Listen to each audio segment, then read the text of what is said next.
ಅಲ್ಲ, ಎಲೆಕ್ಷನು ಸೋಲು ಗೆಲುವು ಇರ್ತೈತೆ. ಸೋತೀವಂತ ಹಂಗೆ ಇರೋಕ್ಕಾಗಲ್ಲ, ಮುಂದೆ ಗೆಲುವು ಆಗ್ಬೋದು. ಸೋಲಿನಿಂದ ಗೆಲುವು ಆಗೇ ಆಗ್ತದೆ. ಪ್ರಯತ್ನ ಮಾಡೋದಿತ್ತು, ಮಾಡಿದ್ದೀವಿ. ನಾವು ಮೊದಲು ಹೇಳ್ದಂಗೆ ಇದು ನಮ್ಮ ಕಾರ್ಯಕರ್ತರ ರಕ್ಷಣೆಗೆ ಅಥವಾ ಒಂದು ಬೇಸ್ ರೆಡಿ ಮಾಡಲಿಕ್ಕೆ ಚುನಾವಣೆ ಮೊದಲೇ ಕೂಡ ಹೇಳಿದ್ದೀವಿ. ಗೆಲ್ಲಲಿಕ್ಕೆ ಎಲ್ಲ ರೀತಿಯ ಪ್ರಯತ್ನ ಮಾಡಿದ್ವಿ. ಆದರೆ ಬೇರೆ ಬೇರೆ ಕಾರಣಗಳಿಂದ ಸೋತಿದ್ದೀವಿ. ಅದು ಹೆಂಗೆ ಸೋತ್ರೆ ಸೋಲೆ. ಅದೇನು ನಾವು ಹೇಳಲಿಕ್ಕೆ ಸಾಕಷ್ಟು ನಮ್ಮ ಕಡೆ ಇದ್ರೂ ಕೂಡ ಒಂದು ಹೋಟ್ಲಿ ಸೋತರು ಅಷ್ಟೇ, 10 ಹೋಟ್ಲಿ ಸೋತ್ರಟ್ಟು ಸೋತಿದ್ದೀವಿ. ಸೊ ಮಾಡುವಂಥ ಎಲ್ಲ ಎಫರ್ಟ್ಸನ್ನು ಮಾಡಿದ್ದೀವಿ. ಆದರೆ ನಮ್ಮ ಕಾರ್ಯಕರ್ತರಿಗೆ ಒಂದು ಧೈರ್ಯ ತುಂಬಬೇಕಾಗಿತ್ತು. ಒಂದು ಹೊಸ ಬೇಸ್ ತಯಾರು ಮಾಡಬೇಕಿತ್ತು. ಬೇಸ್ ತಯಾರು ಮಾಡೋಲ್ಲಿ ಅಷ್ಟರ ಮಟ್ಟಿಗೆ ನಾವು ಯಶಸ್ವಿ ಆಗಿದ್ದೀವಿ. ಸೋಲಿಗೆ ಪ್ರಮುಖವಾಗಿ ಕಾರಣ ಅಂದರೆ ನಮ್ಮ ಭಾಳಷ್ಟು ಓಟು ರಿಜೆಕ್ಟ್ ಆಗಿದಾವೆ. ಅಂದರೆ ಜಾಸ್ತಿ ಓಟ್ ಹಾಕಿದ್ದಾರೆ. ಅವ್ರಿಗೆ 9 ಹಾಕುವಲ್ಲಿ 10 ಹಾಕಿದ್ದಾರೆ, 15 ಹಾಕಿದ್ದಾರೆ. ಕೆಲವು ಕಡೆ 5,000 6,000 ಓಟ್ ರಿಜೆಕ್ಟ್ ಆಗಿದ್ದಾವೆ, 8,000ವರೆಗೆ ಆಗಿದ್ದಾವೆ. ಅದರ section wise SC ST B. So ಅವೆಲ್ಲ ಒಂದು ಕಡೆ ಇದ್ದರು. ಸೊ ಸ್ವಲ್ಪ ಈ ಕೋಆಪ್ರೇಟಿವ್ ಸೆಕ್ಟರ್ ನಮಗೆ ಹೊಸದು. ಇಲ್ಲಿವರೆಗೆ ನಾವು ಜನರಲ್ ಎಲೆಕ್ಷನ್ ಮಾಡ್ತಿದ್ವಿ, ಇದು ನಮಗೆ ಹೊಸದು. ಆದರೂ ಕೂಡ ಮ್ಯಾಕ್ಸಿಮಮ್ ಪ್ರಯತ್ನ ಮಾಡಿ ಒಂದು ಹಂತಕ್ಕೆ ತರುವಂಥ ಪ್ರಯತ್ನ ಮಾಡಿದ್ದೀವಿ. ಸೈಜೇಬಲ್ ಓಟ್ ಅಂತ ತೊಗೊಂಡಿವಿ. 12,000 ನಾವು ತೊಗೊಂಡ್ವಿ, 20,000 ಅವ್ರು ತೊಗೊಂಡಾರ. ಸೊ ಎಲ್ಲ ರೀತಿಯ ಪ್ರಯತ್ನ ಮಾಡಿದ್ರು. ಕೆಲವು ಕಡೆ ಮಿಸ್ ಮ್ಯಾನೇಜ್ಮೆಂಟು, ಕೆಲವು ನಮ್ಗೆ ತಿಳ್ಕೊಳ್ಳಿಕ್ಕೆ ಆಗಲಿಲ್ಲ. ಕೆಲವು ಇಲೆಕ್ಷನ್ ಆದಮೇಲೆ ತಿಳ್ಕೊಳ್ಳಿಕ್ಕೆ ಸಾಧ್ಯ ಆಯಿತು. ಹಿಂಗಾಗಿ ಅಷ್ಟಾಗಿ ಟೈಮು ಮೀರೋಗಿತ್ತು. ಸೊ ನಾವೇನು ಗುರಿ ಇಟ್ಕೊತಿದ್ದೀವಿ ಅಷ್ಟನ್ನು ಯಶಸ್ವಿ ಆಗಿದ್ದೀವಿ. ನಾವು ಚುನಾವಣೆಯಲ್ಲಿ ಸೋತಿದ್ವಿ. ಅದು ಏನು ಮಾಡಲಿಕ್ಕಾಗಲ್ಲ. ಅದು ಡಿಫ್ರೆನ್ಸು ನಮ್ಮ ಓಟ್ ಸುಮಾರು ಹೇಳಿದ್ರಲ್ಲ, 8,000 6,000. ಕೆಲವು ಕಡೆ ಮತದಾನ ಅಂದರೆ ಬಾದಾಗಿದ್ದಾವೆ ಅಂತ ಏನಂತೀರ ಅದಕ್ಕೆ ನಾವು ರಿಜೆಕ್ಟ್ ಆಗಿದ್ದಾವೆ, ತಿರಸ್ಕೃತ ಆಗಿದ್ದಾವೆ. ಸೊ ಅದು ಕೂಡ ಮೇಜರ್ ಹೊಡ್ತಾಯಿತ್ತು. ಸೊ ನಾವು ಅವ್ರ ಸ್ಟ್ರಾಟಜಿ ತಿಳ್ಕೊಳ್ಳಿಕ್ಕೆ ಸ್ವಲ್ಪ ಸಾಧ್ಯ ಆಗಲಿಲ್ಲ.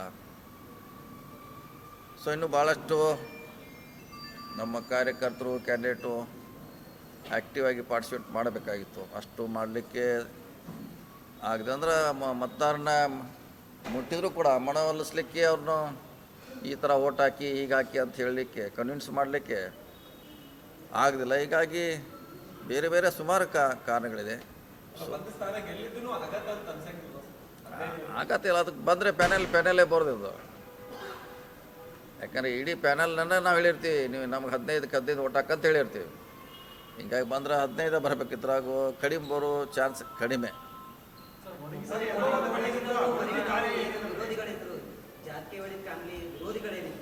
ಅವರೆಲ್ಲ ಪಕ್ಷ ಭೇದ ಬಂದು ನಿಮ್ಮ ವಿರುದ್ಧ ಗಟ್ಟಿಯಾಗಿತ್ತು ಅಂತೇಳಿ ಈ ಚುನಾವಣೆ ಹಿನ್ನಡೆ ಅಂತೇಳಿ ಅನ್ಕೋತೀವಿ. ಹಿನ್ನಡೆ ಇಲ್ಲ. ಯಾಕಂದ್ರೆ ನಮ್ಮ ಸರಿಯಾಗಿ ನಮ್ಮ ಓಟ್ ಬಿದ್ದರೆ ನಾವು ಹೆಚ್ಚು ಕಮ್ಮಿ ಅಲ್ಲೇ ಬರ್ತಿದ್ವಿ. ನಮ್ಮದು ರಿಜೆಕ್ಟ್ ಆಗಿದ್ದು ಓಟ ನಾವು ಮಾಡಿದರೆ ಇನ್ನೊಂದು ಸ್ವಲ್ಪ ಎಫರ್ಟ್ಸ್ ಮಾಡಿದರೆ ನಾವು ಅಲ್ಲಿ ನಮ್ಮ ವಿರೋಧಿಗಳೆಲ್ಲ ಕೂಡಿ ಎಲೆಕ್ಷನ್ ಮಾಡಿದ್ರೆ ಅದೇ ಪ್ರಶ್ನೆ ಇಲ್ಲ. ಆದರೂ ಕೂಡ ನಾವು ಏನು ಕಡಿಮೆ ಏನು ಅವ್ರು 30 ವರ್ಷ ರಾಜಕಾರಣ ಮಾಡಿ 20,000 ಓಟು, ನಾವು 3 ತಿಂಗಳ ಮಾಡಿ 12,000. ನಾವು ಆಡಳಿತ ಮಾಡಿದ್ದು ಬರೀ 3 ತಿಂಗಳ 12,000 ಓಟ್ ತೊಗೊಂಡಿವಿ. ಅವರು 30 ವರ್ಷದಿಂದ ಅವರ ಆಡಳಿತದಲ್ಲಿ ಇದೆ. ಇಲ್ಲ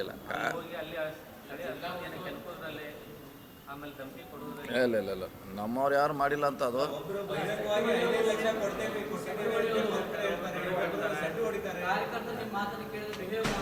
ಇಲ್ಲ, ಅದು ಆ ಚುನಾವಣೆ DCC ಬ್ಯಾಂಕ್ ಇದಕ್ಕೂ ಸಂಬಂಧ ಇಲ್ಲ. ಅದು ಚುನಾವಣೆ ಇಲ್ಲ, ಆ ಚುನಾವಣೆ ಬೇರೆ, ಈ ಚುನಾವಣೆನೇ ಬೇರೆ. ಆದರೂ ಕೂಡ ಸೈಜೇಬಲ್ ಓಟ್ ತೊಗೊಂಡು ಭಾಳಷ್ಟು ನಮ್ಮ ಓಟ್ ರಿಜೆಕ್ಟ್ ಆಗಿದೆ. ಕೆಲವು ಸ್ಟ್ರಾಟಜಿ ಮಾಡುವಲ್ಲಿ ನಮ್ಮಿಂದ ಮಿಸ್ ಆಗಿದೆ. ಸೊ ಹೀಗಾಗಿ ಸೋತಿದ್ದೀವಿ. ಆದ್ರೆ ಬೇಸ್ ಅಂತಿ ರೆಡಿ ಆಗಿದೆ ನಮ್ಮದು. ಒಂದು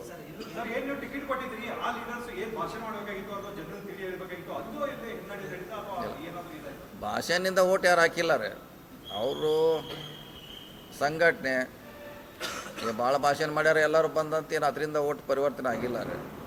ಅವ್ರದ್ದೇ ಅದು ಇಂಟ್ಯಾಕ್ಟ್ ಓಟ್ ಇತ್ತು. ಹೌದು, ಅದನ್ನು ಅವರು ಹಾಕ್ಸ್ಕೊಳ್ಳಲ್ಲಿ ಯಶಸ್ವಿ ಆದರು. ನಮ್ಮದು ಇಂಟ್ಯಾಕ್ಟ್ ಇತ್ತು, ನಾವು ಹಾಕೊಳ್ಳಲ್ಲಿ ವಿಫಲರಾಗಿದ್ದೀವಿ. ಇಷ್ಟೇ ವ್ಯತ್ಯಾಸ ಇದೆ. ನಾವು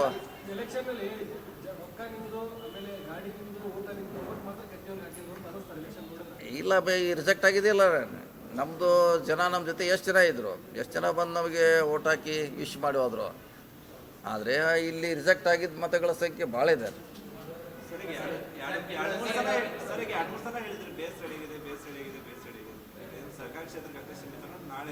ಎಲ್ಲ ಈಗ ನಮ್ಮದು ಹುಕ್ಕೇರಿಯಲ್ಲಿ ನಮ್ಮದು ಬೇಸ್ ಇರಲಿಲ್ಲ.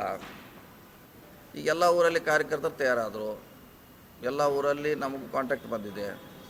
ಸೊ ಯಾವುದೇ ಚುನಾವಣೆಯಲ್ಲಿ ಒಂದೇ ಸಾರಿ ಗೆಲ್ಲೋದು ಒಂದೇ ಸಾರಿ ಕಷ್ಟ. ಈಗ ಭಾಳ ದೊಡ್ಡ ಲೀಡ್ರ್ ಕೂಡ ಮುಂಚೆ ಸೋತಿದ್ದ ಲೀಡ್ರ್ ಆಗಿದ್ದಾರೆ, ಎಲ್ಲರೂ ಒಂದೇ ಸಾರಿ ಗೆದ್ದಿಲ್ಲ. ಇದು ನಮ್ಮ ಫಸ್ಟ್ ಇಲೆಕ್ಷನಲ್ಲಿ.